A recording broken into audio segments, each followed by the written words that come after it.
Corey, mobile the big thorn in Facebook's side so far? Well, increasingly so. You know, the stock price is probably still reacting to the stock offering.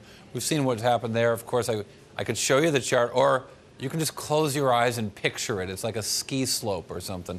But, you know, what's going on with this company was evident in the S-1 filings for those investors who took the time to read it, that they didn't monetize mobile. And that, so one of the things we looked at before the company went public were these numbers from e-marketing.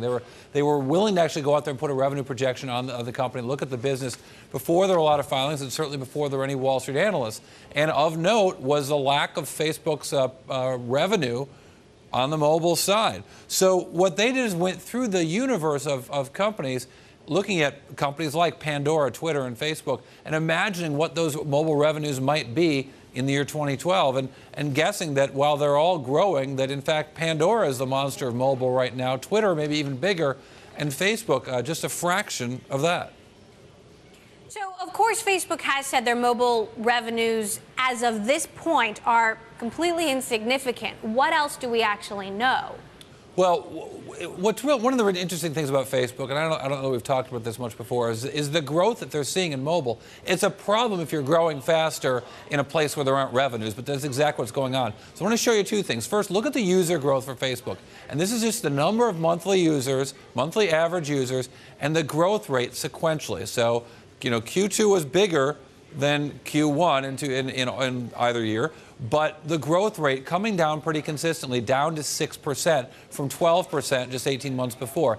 Now look at the growth rate for mobile users. The growth rate of mobile users, it's not at 6% in the last quarter. In fact, it's pretty strong at 11%. Yes, it's slowing down a little bit, but it's growing faster than the growth rate of the full business. So what that means is they are growing faster in the place where they don't have the revenues. That's bad business.